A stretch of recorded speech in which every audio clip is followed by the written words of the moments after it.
Yan, so alright, what's up mga ka-jeg? So meron tayo dito ng NMAX version 1 at ito po ay ating engine refresh. At the same time, kasabay na po yung pagbo-bolt on. So sa engine refresh natin, ano-ano ba yung mga ginagawa? Matik po yan, black kit or black set papalitan natin. So magkano nga ba inaabot yung ating engine refresh? Depende po yan sa kondisyon ng ating makina.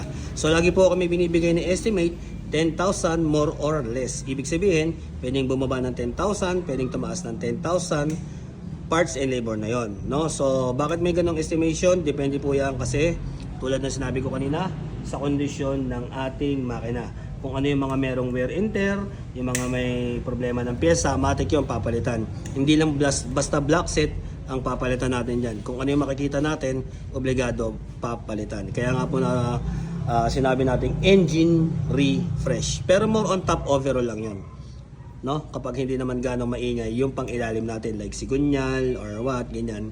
So more on top overall.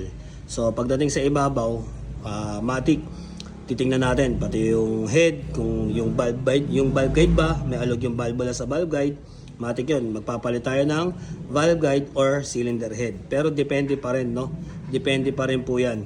So lagi po tayong magsosobra or sosobrahan natin yung ating budget kapag tayo ay nagpapa-engine refresh.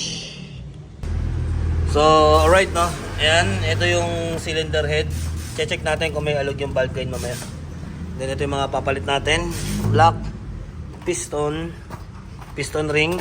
So R15 yung gagamitin natin na piston ring para mataas yung compression. Syempre DMRS, bolt-on cam, G-Racing coolant, MTN valve spring, and then base head gasket, valve seal. Ganun mga tamarimar. Check natin, no? Ayan, kita nyo. So lilinisin natin to. Check natin kung may alog yung valve guide. Matic spark plug, kung makikita nyo, medyo negative na, papalit na rin yan, no? So all goods pa naman, mga rocker arm, cam bearing, papalitan din natin yan para all goods lahat. Yan, so okay na yung refresh saka bolt on. So ito, wala pa kasing airbox pero tahimik yan mga kajegs. Alright, brut.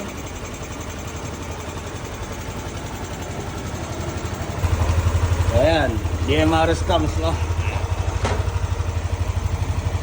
Minor, walang hinga. Di ba lang bag? Brut. Yan lang mga kajegs, peace out.